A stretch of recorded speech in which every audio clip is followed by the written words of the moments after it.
Film शुरू होती है और हमें साल 1918 का दिन दिखाया जाता है जहां पर्ल, एक युवा महिला, एक फटे हुए दर्पण के सामने नाच रही है। उसके चेहरे पर एक सपने जैसी मुस्कान है। अचानक उसकी माँ, रूथ, एक कठोर चेहरे के साथ कमरे में दाखिल होती है। रूथ कठोर स्वर में पर्ल को कहती है, "ये क्या बकवास है? नीचे जाओ और जानवरों को चारा डालो। कब सीखोगी कि घर में काम भी होता है?" पर्ल का चेहरा उतर जाता है। वह गुस्से से रूथ की ओर देखती है, फिर बिना कुछ कहे कमरे से बाहर निकल जाती है। पर्ल कपड़ा चेंज करके तबेले में जाती है और जानवरों के लिए चारा फेंक रही होती है। तभी पर्ल धीमी आवाज में उन जानवरों को कहती है, "तुम सब कितने भाग्यशाली हो। इस खेत से बंधे हुए भी तुम आजाद हो। कम से कम मेरे सपनों से तो आजाद हो। एक दिन मैं यहाँ से चली जाऊंगी। एक दिन पूरी दुनिया मुझे देखेगी, नाचेगी मेरे साथ।" तभी उसकी नज़र एक बतख पर पड़ती है। एक विचार उसके मन में आता है और वो उस बतख को मार देती है। पर्ल उस मृत बतख को लटकाते हुए झील के किनारे लाती है और वहां से किसी को आवाज देके बुलाती है। तभी एक बड़ा मगरमच्छ आके उस बतख को निगल लेता है। इसके बाद सीन चेंज होता है और हम रूथ और पर्ल को देखते हैं, जहां रूथ पर्ल को बताती है, "तुम्हारा सारा ध्यान नाचने गाने में लगा रहता है। इस खेत में इतना काम है और मैं अकेली सब करती हूँ। तुम्हें मेरी मदद करनी चाहिए।" तभी पर्ल एक अखबार पढ़ के बताती है, "माँ देखो, अखबार में लिखा है कि युद्ध खत्म होने वाला है।" रूथ गुस्से से कहती है, "मुझे उन जर्मन सिपाहियों की मौत की खबरें नहीं सुननी। यहाँ पहले ही इतनी परेशानियां हैं।" तभी पर्ल अखबार रख देती है और अपने पिता को लाने जाती है। तभी हम देखते हैं पर्ल के पिता व्हील चेयर पर बैठे हैं, बेजान और मौन।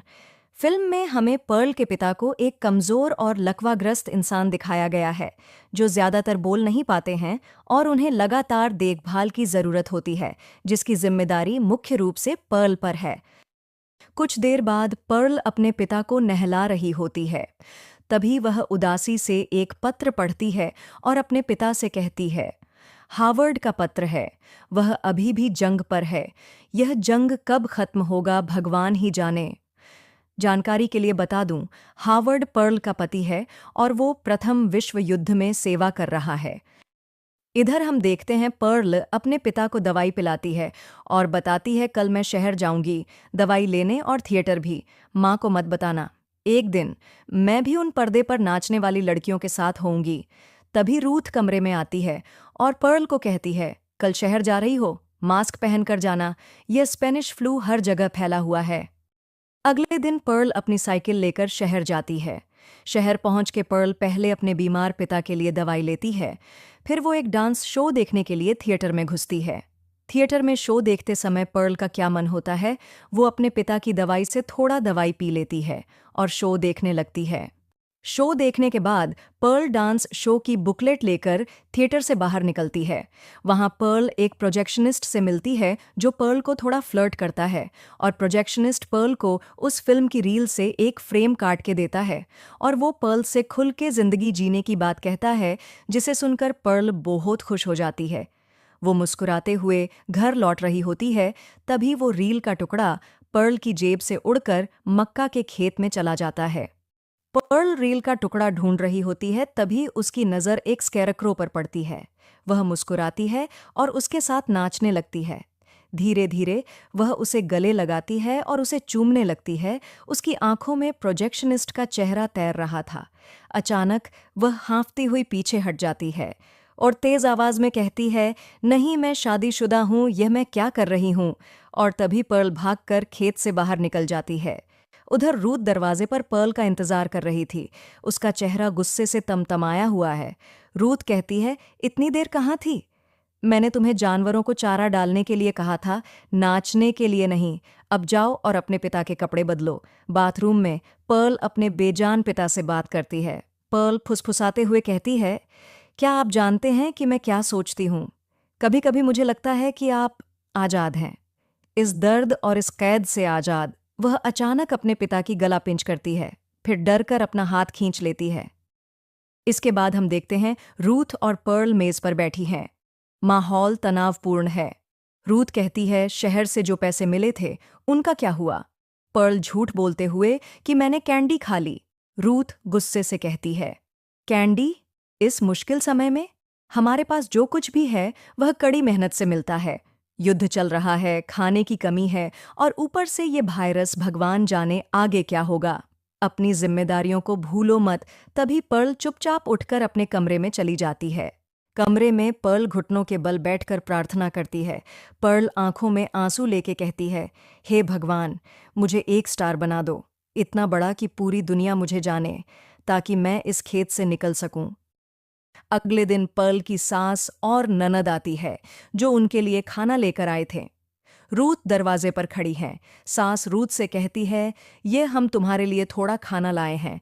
तभी रूथ कठोरता से कहती है, हमें इसकी जरूरत नहीं है। सास उदास होकर खाना वहीं रख देती है। मित्सी पर्ल के पास जाती है, जो तबेले में खड़ी थी। मित्सी पर्ल को कहती है, चर्च में एक डांस ऑडिशन होने वाला है, क्या तुम जानती हो? तभी पर्ल की आंखें चमक उठती हैं। वह कल्पना करती है कि वह मंच पर नाच रही है। तालियों की गड़गड़ाहट गूंज रही है। पर्ल मित्सी से कहती है, मैं ऑडिशन में जरूर जाऊंगी। रात हो जाती है और पर्ल चुपके से रूथ के कपड़े पहनती है और घर से निकल जाती है। पर्ल प्रोजेक्शनिस्ट से मिलती है और कहती है, वहाँ चर्च में एक ऑडिशन है। प्रोजेक्शनिस्ट मुस्कुराते हुए, तो जाओ और अपनी किस्मत आजमाओ, तुम्हें अपने सपनों को पूरा करना चाहिए। पर्ल खुश हो जाती है। पर्ल कहती है, क्या तुम वही फिल्म फिर से चला सकते हो? प्रोजेक्शनिस्ट कहता है, क्यों नहीं, लेकिन मेरे पास कुछ नई फिल्में भी हैं, शायद तुम्हें पसंद आए। प्रोजेक्शनिस्ट एक कामुक फिल्म दिखाता है। पर्ल देखती है, उसके चेहरे पर एक अजीब भाव आ जाती है। प्रोजेक्शनिस्ट कहता है, तुम यह खेत छोड़कर कहीं दूर क्यों नहीं चली जाती? पर्ल उदासी से कहती है, यह तभी मुमकिन है जब मेरे माता पिता नहीं रहेंगे। तभी प्रोजेक्शनिस्ट थोड़ा असहज हो जाता है। पर्ल कहती है, मुझे तुमसे बात करना अच्छा लगता है। यहाँ खेत में मैं हमेशा ऐसा महसूस करती हूँ जैसे मैं बाकियों की तरह सामान्य नहीं हूँ। प्रोजेक्शनिस्ट कहता है, मैं यूरोप जा रहा हूँ, जल्द ही तुम मेरे साथ चलोगी। पर्ल की आंखें फिर से चमक उठती हैं। पर्ल धन्यवाद बोलती है और घर लौट जाती है। घर आने के बाद पर्ल को रोने की आवाज़ सुनाई देती है। वह देखती है कि रूथ अपने कमरे में रो रही है। पर्ल तभी चुपचाप अपने कमरे में वापस चली जाती है। सुबह पर्ल व्हील चेयर पर अपने पिता को झील के किनारे ले जा रही थी, लेकिन रूथ खिड़की से उन्हें देख रही होती है। पर्ल अपने पिता से कहती है, मैं जल्द ही यहाँ से चली जाऊंगी। मैं यह महसूस नहीं करना चाहती कि मैंने आपको अकेला छोड़ दिया। वह धीरे धीरे व्हीलचेयर को धक्का देती है। अचानक रूथ भागती हुई आती है। रूथ गुस्से से कहती है, पर्ल, इसे वापस घर ले जाओ अभी। पर्ल कहती है, तुम मुझसे इतनी नफरत क्यों करती हो? रूथ कहती है, मैं सिर्फ तुम्हारा भला चाहती हूँ। तभी पर्ल कहती है, मेरी इच्छाओं का क्या? रूथ कहती है, एक दिन तुम्हें समझ आएगा कि अपनी इच्छाओं से ज्यादा जरूरी है उस जिंदगी को जीना जो तुम्हारे पास है। रूथ उसके पिता को वापस घर ले जाती है। पर्ल मगरमच्छ को ढूंढती है और उसे उसके अंडे दिखाई देते हैं। वह एक अंडा उठाकर तबेले में ले जाती है। पर्ल अंडे को देखती है। उसके चेहरे पर अजीब भाव होती है। अचानक गुस्से में वह अंडे को अपने हाथ में लेती है और उसे तोड़ देती है। रात में सब लोग डिनर कर रहे थे। रूथ अचानक गुस्से में बोलती है, तुम उस दिन थिएटर गई थी? मैंने वह बुकलेट देखी। तभी पर्ल कहती है, कल मेरा ऑडिशन है। रूथ कहती है, नहीं, बिल्कुल नहीं। पर्ल गुस्से से कहती है, अगर मेरा सिलेक्शन नहीं हुआ तो मैं कभी इसके बारे में बात नहीं करूंगी। मैं चुपचाप यहाँ काम करूंगी, बस मुझे एक मौका दो। रूथ तभी चीखते हुए कहती है, मुझे तुम्हारे सारे कारनामे पता हैं, जो तुम अकेले में करती हो। तुम जानवरों को मारती हो। एक दिन सब तुम्हारी असलियत जान जाएंगे। वे तुमसे डरेंगे। तुम बीमार हो पर्ल, तुम किसी को भी चोट पहुंचा सकती हो। मैं तुम्हें इस खेत से बाहर नहीं जाने दूंगी। रूथ गुस्से से एक चाकू उठाती है और कहती है, शायद मुझे तुम दोनों को आज़ाद कर देना चाहिए। पर्ल कहती है, मैं तुम्हारी तरह नहीं जीना चाहती। रूथ पर्ल को थप्पड़ मारती है। पर्ल भी पलटकर रूथ को एक थप्पड़ मार देती है। दोनों में हाथापाई होती है और रूथ के कपड़ों में आग लग जाती है।